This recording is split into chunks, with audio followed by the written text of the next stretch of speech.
Released on the roads. The new snow is making for good spring business at the ski resorts, but it is also creating some dangerous avalanche conditions out there. Yeah, you mentioned, Dan, over 2 feet reported up at Alta. Yes. Over the last 24 hours, and more on the way.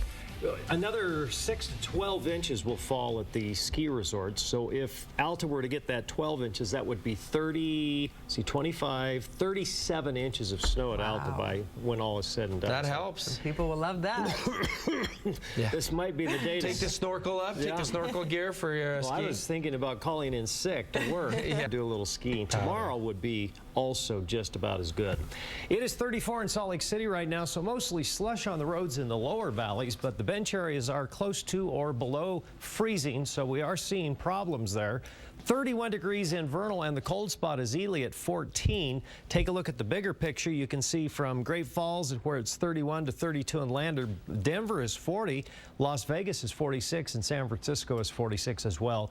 The upper level low has now moved the coldest pocket of air right over the top of the Great Salt Lake. Now, the Great Salt Lake, when it warms up, it also warms up, and then you get this cold air over the top, and you get these lake squalls.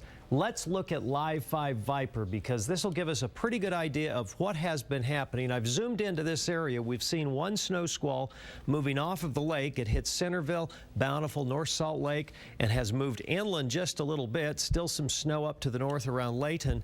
But I'm going to get in really close here, right into the street levels, and you can see the upper benches of Bountiful still seeing the snow from these lake squalls. We're talking about Bountiful Ridge Golf Course and up towards Mueller Park and up in the higher areas. Yes, getting some snow there. Also, Hogle Zoo and up the Immigration Canyon area getting some snow, and Olympus Cove, just kind of the edge of Olympus Cove getting the snow, and some snow falling as well in parts of Utah County, mostly in the bench areas and over the mountains. That's really where the brunt of this storm is going to be.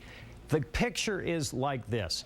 There's a little upper level disturbance coming over the top of us today, so I still expect we will see more lake effect snow squalls and also some snow showers off again, on again through the day. Essentially, this storm system has really run its course. It has moved out and is over Colorado, the brunt of the storm. We still have a northwest flow which favors the Wasatch Front. You get the upslope along the mountains. So we will see snow today, and then it'll taper off tonight and tomorrow. Ridge of high pressure pushing the storm track well to the north over Colorado and up into Canada. So it does look like tomorrow's going to be delightfully nice. This pattern does not favor the Uinta Basin because it's coming from the northwest, the downslope. You don't see a lot of snow in the Uinta Basin in a northwest flow, but if you're going over Daniels or looks like Strawberry or up towards 191 going to Flaming Gorge or over the Indian Summit or let's see, maybe even Soldier Summit, you may have some trouble there for traveling. Southern Utah warming up to 60, but blustery here. Those northerly winds will be blowing. And how about this 7-day forecast? Highs in the mid to upper 70s towards the end of the week. Delightful. So the bullseye once again is along the Wasatch Front, Provo up towards Brigham City. That's where the upslope is. That's where the northwest winds are blowing. That's where the favorable conditions are for some lake effect snow squalls today. And temperatures barely into the low 40s. Looks like we'll see improvement tomorrow, 47, then 60 on Thursday, Friday 61, and 64 on Saturday and Sunday. Whoa, that ought to be a good weekend after all of the unsettled weather we've been having. And you deserve it, don't you? And I'll tell you what, I put that pre-emergent fertilizer on my lawn Wednesday last week, and all of this snow that fell, perfect timing.